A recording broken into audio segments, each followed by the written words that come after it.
Assalamualaikum warahmatullahi wabarakatuh. Selamat berjumpa kembali dalam materi mata kuliah Hukum Agraria, pertemuan keempat, yaitu membahas mengenai tujuan pokok Undang-Undang Pokok Agraria Nomor 4 Tahun 1960. Sebelum berlakunya Undang-Undang Pokok Agraria, hukum agraria bersifat dualistik, yakni bersumber Assalamualaikum warahmatullahi wabarakatuh. Selamat berjumpa kembali dalam materi mata kuliah Hukum Agraria, pertemuan kelima, yaitu tujuan pokok Undang-Undang Pokok Agraria Nomor 5 Tahun 1960. Sebelum berlakunya Undang-Undang Pokok Agraria, hukum agraria bersifat dualistik, yakni bersumber pada hukum adat dan hukum agraria barat. Sejak Undang-Undang Pokok Agraria berlaku, maka hukum agraria barat tersebut dinyatakan tidak berlaku dan bersifat dualistik tersebut juga hapus.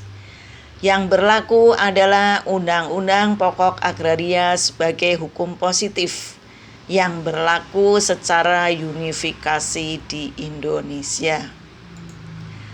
Dasar politik hukum agraria nasional dinyatakan dalam pasal 33 ayat 3 Undang-Undang Dasar 1945 yang menyebutkan bumi, air, dan kekayaan alam yang terkandung di dalamnya dikuasai oleh negara dan dipergunakan untuk sebesar-besarnya kemakmuran rakyat.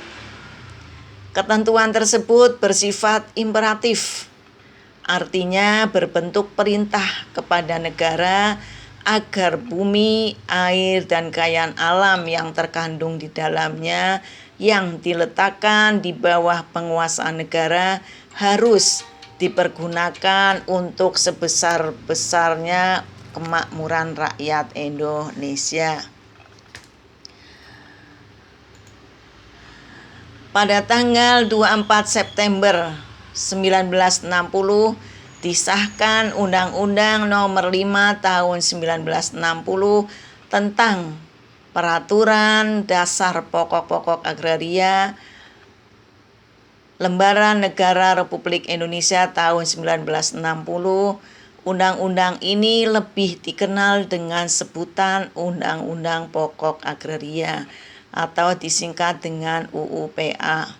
Sejak diundangkan UU-PA, berlakulah hukum agraria nasional yang mencabut peraturan dan keputusan yang dibuat pada masa pemerintahan Hindia Belanda, antara lain Agraris Wet Stadblad 1870 nomor 55 dan Agraris Besluit Stadblad 1870 nomor 118. Dengan berlakunya UU-PA, maka peraturan-peraturan dan keputusan-keputusan tidak berlaku lagi, yakni Agraris Wet Stadblad 1870 nomor 55 dan Koninklijk tanggal 16 April 1872 nomor 29 beserta peraturan pelaksanaannya.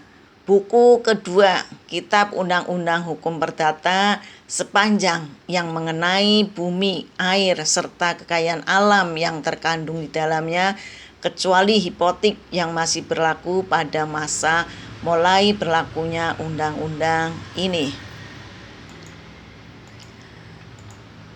Semua domain verkaling dari pemerintah Hindia Belanda, domain verklaring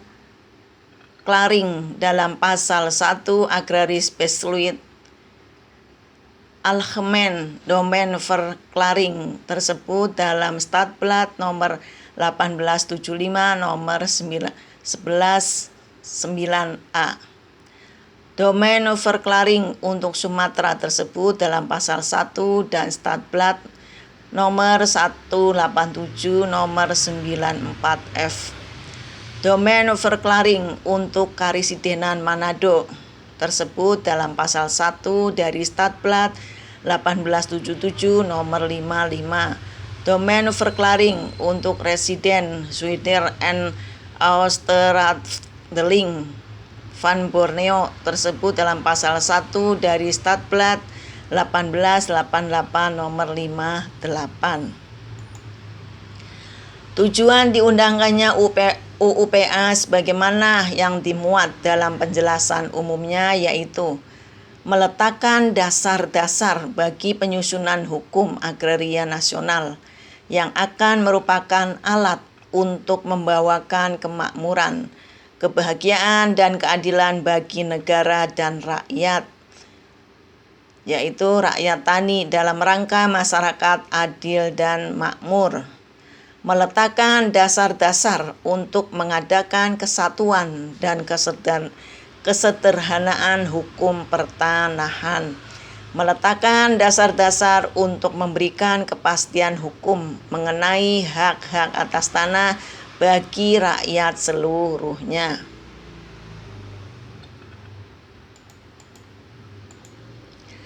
Pemberian jaminan kepastian hukum mengenai hak-hak atas tanah bagi seluruh rakyat Indonesia yang menjadi salah satu tujuan diundangkannya UUPA dapat terwujud melalui dua upaya, yaitu tersedianya perangkat hukum yang tertulis, lengkap dan jelas yang dilaksanakan secara konsisten sesuai dengan jiwa dan ketentuan-ketentuannya. Penyelenggaraan pendaftaran tanah yang memungkinkan bagi pemegang hak atas tanah untuk dengan mudah membuktikan hak atas tanah yang dikuasainya, dan bagi pihak yang berkepentingan seperti calon pembeli dan calon kreditor untuk memperoleh keterangan yang diperlukan mengenai tanah yang menjadi objek perbuatan hukum yang akan dilakukan, serta bagi pemerintah untuk melaksanakan kebijakan pertanahan. Ketentuan tentang kewajiban bagi pemerintah untuk menyelenggarakan pendaftaran tanah di seluruh wilayah Indonesia, yaitu adanya kepastian hukum. Terus masalah biaya-biaya yang bersangkutan dengan pendaftaran tanah. Terus masalah pengukuran, pemetaan, pembukuan tanah, pendaftaran hak-hak atas tanah dan peralihan hak-hak tersebut, pemberian surat-surat tanda bukti hak. Pendaftaran tanah diselenggarakan dengan mengingat keadaan negara dan masyarakat, keperluan lalu lintas sosial ekonomi, serta kemungkinan penyelenggaraannya menurut pertimbangan Menteri Agraria. Demikianlah secara garis besarnya pertemuan materi perkuliahan yang ke-5. Terima kasih. Wassalamualaikum warahmatullahi wabarakatuh.